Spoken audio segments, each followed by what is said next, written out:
मोदी के बिसात में फंसे राहुल अखिलेश। चुनाव से पहले ही यूपी में विपक्ष का सफाया। मोदी योगी का खेल, राहुल अखिलेश फेल। नमस्कार, कैपिटल टीवी उत्तर प्रदेश के स्पेशल स्टोरी देख रहे हैं आप और आपके साथ मैं हूं शिवानी पांडे।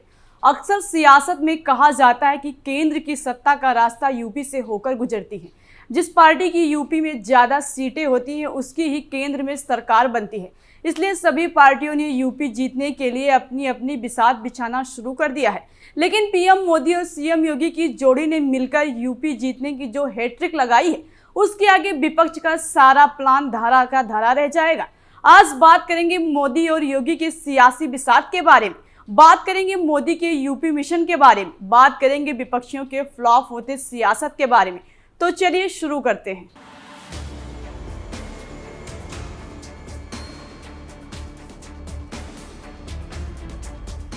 मोदी योगी की जोड़ी देश की राजनीति में मील के पत्थर जैसा है जिसे कोई भी हिला नहीं सकता। अगर पीएम मोदी कोई नई योजना या फिर कोई नया कानून देश में लेकर आते हैं तो सबसे पहले उसको सीएम योगी लागू करते हैं, या हम कह सकते हैं कि मोदी मिशन तैयार करते हैं और सीएम योगी मिशन को पूरा करने की संकल्प लेते हैं, जो कि पूरा भी होता है। हाल ही में हमने देखा भी, जब यूपी के राज्यसभा चुनाव में बीजेपी के 8 उम्मीदवार ने जीत हासिल की। एक तरफ मोदी ने पिछले 10 साल में देश में अपनी एक अलग छवि बनाई, तो वहीं दूसरी तरफ सीएम योगी ने भी 7 साल के अंदर यूपी की जनता का दिल जीता है। इसलिए यूपी में विपक्षियों की दाल गलना आसान नहीं है। यही वजह है कि विपक्षियों के आंखों में मोदी योगी की जोड़ी खटकती है।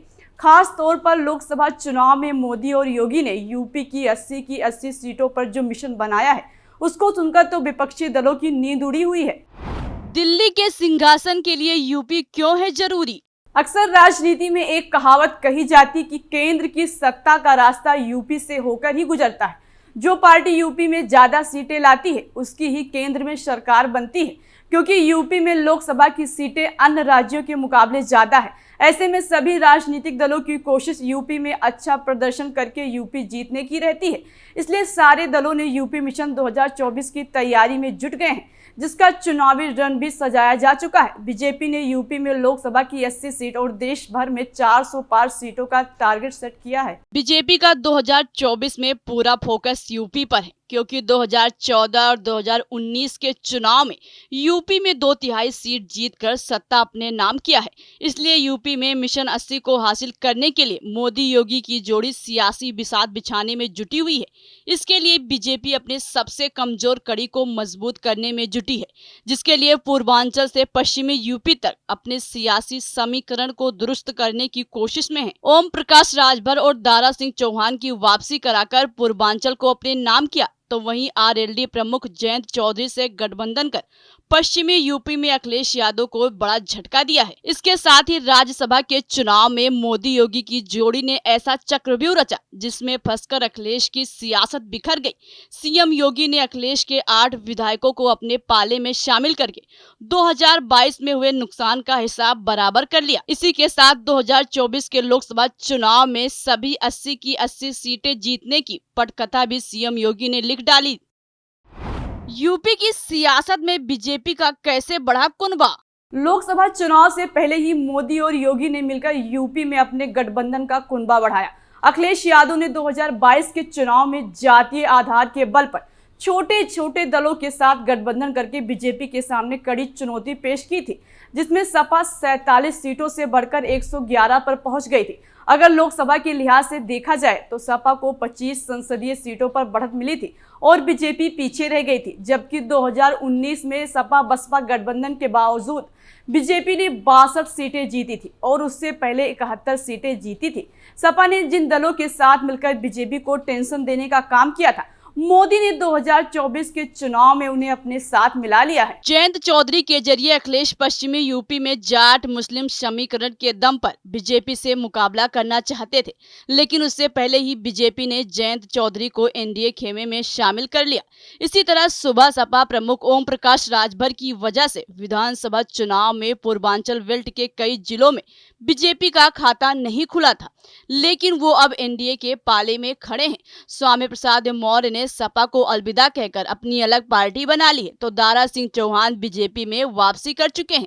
इस तरह बीजेपी ने पश्चिमी यूपी से लेकर पूर्वांचल तक अपनी सियासत को बेहतर बनाने की गजब की कोशिश की है, ताकि विपक्षियों की रणनीति को फेल करने के साथ साथ अपने पक्ष में सियासी माहौल को मोड़ा जा सके। आज बीजेपी ने यूपी में अपने गठबंधन को सपा से बड़ा कर लिया है। सपा का गठबंधन सिर्फ कांग्रेस के साथ है, जबकि बीजेपी के एनडीए में निषाद पार्टी अपना दल एस, सुबह सपा और आरएलडी है। बीजेपी ने जिस तरह जातीय आधार वाले छोटे छोटे दलों को अपने साथ लिया है, उससे एक मजबूत जातीय समीकरण की रणनीति बनेगी।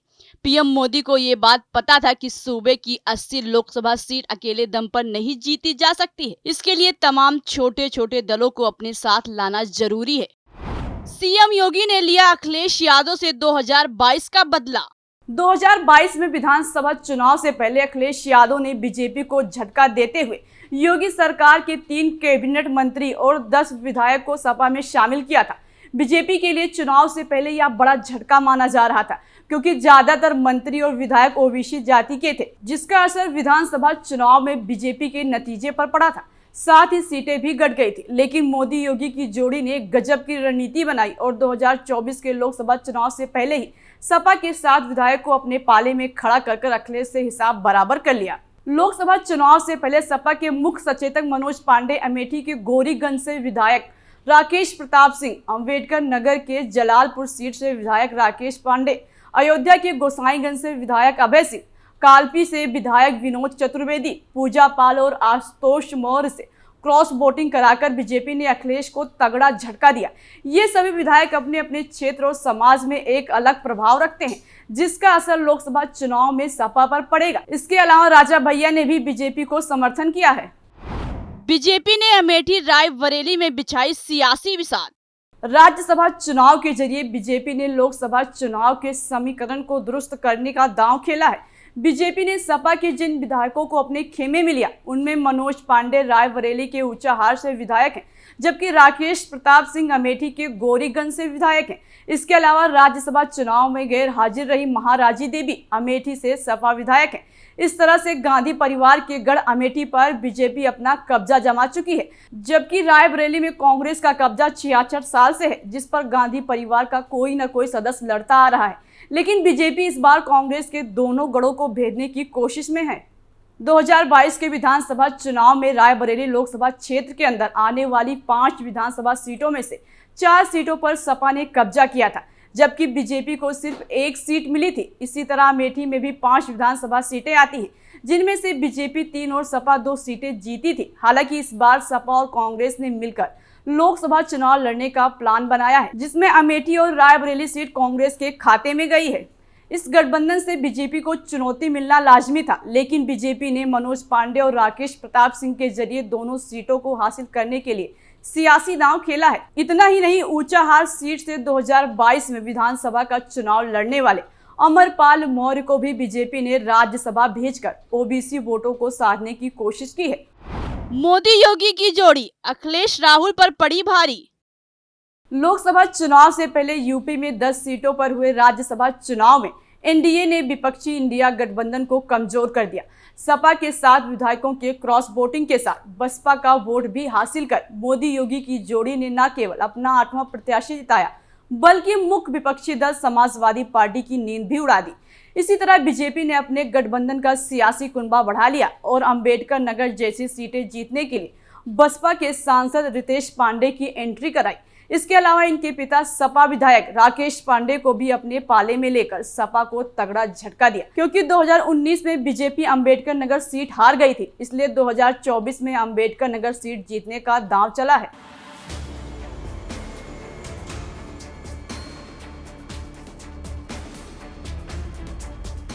यूपी में जिस क्षेत्र में बीजेपी कमजोर थी, आज वहां पर मोदी योगी की जोड़ी ने गजब का खेल खेलकर अपना गढ़ मजबूत कर लिया है, जिसकी वजह से विपक्षी गठबंधन के सामने बड़ी चुनौती खड़ी हो गई है। 2024 में भले ही सपा और कांग्रेस का गठबंधन हो, लेकिन 2024 में यूपी को जीतना अखिलेश यादव और राहुल गांधी के लिए आसान नहीं है। स्पेशल स्टोरी में आज के लिए इतना ही। फिर पेश होंगे एक नए मुद्दे के साथ। बाकी तमाम खबरों के लिए देखते रहिए कैपिटल टीवी उत्तर प्रदेश। नमस्कार।